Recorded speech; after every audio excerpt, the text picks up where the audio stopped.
Mandy, M-A-N-D-I-B-A-N-E.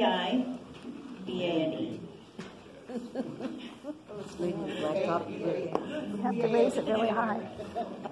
Matt? My name is Matt Pacuco from Safe Porter Ranch. So the only disqualifier for the CAG is the can't work or SoCal gas.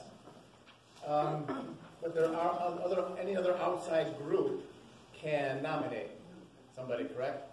Now that seems wide open to total abuse by the oil and gas industry, especially SoCal Gas. They've got people running all sorts of groups all over the city. There has to be a lot more oversight into the likes of them flooding this committee with their compatriots. Also, is there a residency requirement for like this area? Yeah.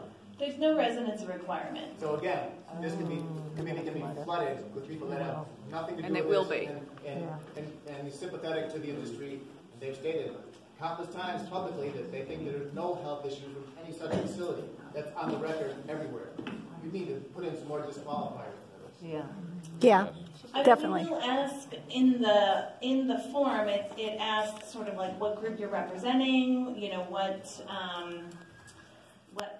groups have you participated in? What leadership roles have you had? That kind of thing. And so I think the truth from this industry. No. Yeah.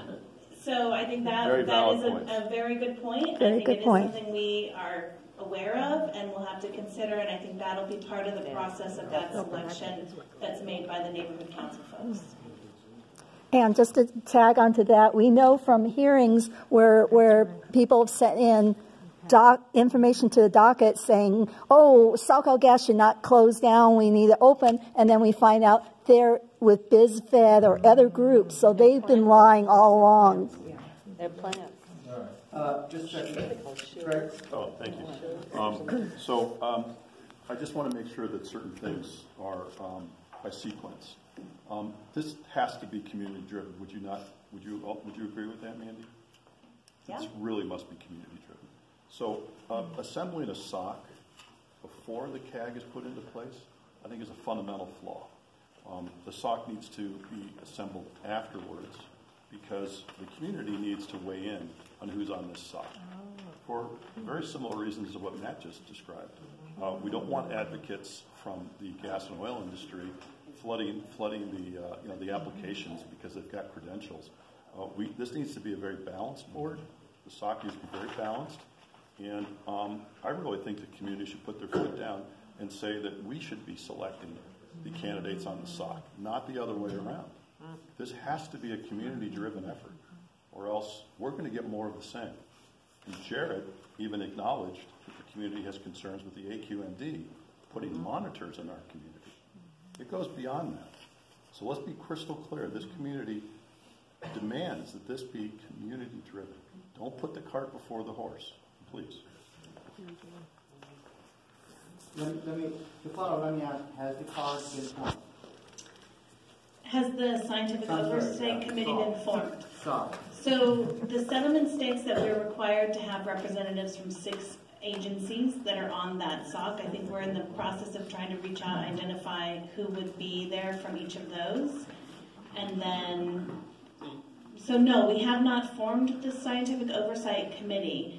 I think there is sort of a parallel process between the Scientific Oversight Committee and the Community Advisory Group. So let me follow up on that. You have item 4 says may include a representative selected by the Community Advisory Group. Right. I would think that may should come out, and there's no reason not to have 2. Have 2 members. Oh, so you have a total of 5. Excuse me. Critical point here. I'm sorry.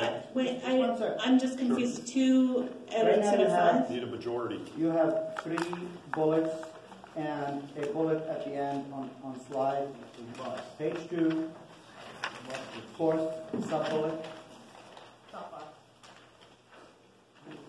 The top one. Yes, I see that may include a representative selected by the CAG. Right, so I think that should be a little firmer. Not a still wondering if it's going to happen. And 1 is insufficient.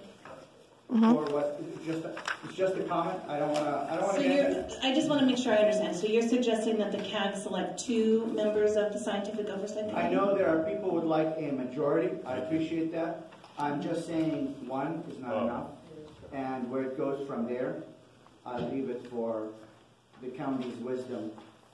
Yeah, I mean, typically the science oversight groups and the community groups function pretty independently. So scientists are usually selected on their scientific merit in an independent, scientific, transparent manner. But Dr. Bain, it is not unreasonable to say that the community can select scientifically qualified members for the SOC. So just keep an open mind on providing more input from the group to the SOC, and certainly 1 is not enough.